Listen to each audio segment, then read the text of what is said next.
কিছুতে বুঝে উঠতে পারছি না কেন গায়ে প্রতিনিয়ত সুগন্ধি আতর ঢালছি, তবু নাকে সেই বারুদের গন্ধ।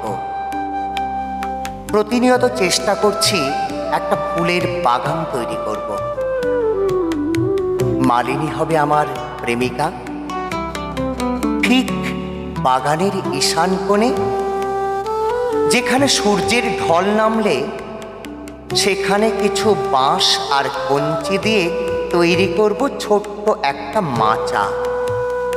তুমি নির্দ্বিধায় সেখানে বসতে পারো দুদণ্ড। যদি চাও বসন্তের গল্প হবে কিছুক্ষণ। কৃষ্ণচূড়া উঁকি দিয়ে যাবে আমাদের কাব্যলোকে, আর পাতাহীন আমড়ার ডালে কালো কোকিলটা সুমিষ্ট কণ্ঠস্বরে জানিয়ে যাবে আজও পৃথিবীতে বসন্ত বেঁচে আছে।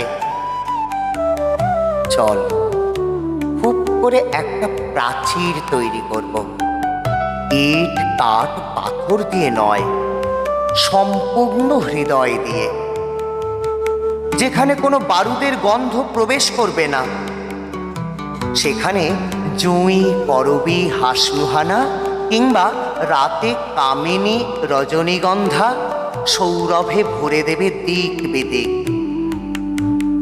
জানো, এমনটা যদি হয় তবে দেখো, আমি নিশ্চিত মাচাটা কখনো ভাঙবে না। হয়তো একদিন আমরা বুড়ো হব, তবু মাচাটা অক্ষত। বারুদহীন ফুলের সৌরভে তৈরি করবে ভালোবাসার এক কাব্য জগৎ। সে তোমার আর আমার। তারপর আমরা মরে গেলে, আমাদের দেহ মাটিতে মিশে গেলে, তবু অক্ষত মাথাটার উপরে ভালোবাসার কথা বলে যাবে আমাদের আগামী প্রজন্ম। দেখো, সেদিনও বসন্ত উঁকি দেবে, কোকিলটা গেয়ে যাবে, বারুদের কোনো চিহ্ন থাকবে না। সেখানে থাকবে শুধু ফুলের সুবাস আর আমাদের স্বপ্নের আগামী প্রজন্ম। নমস্কার।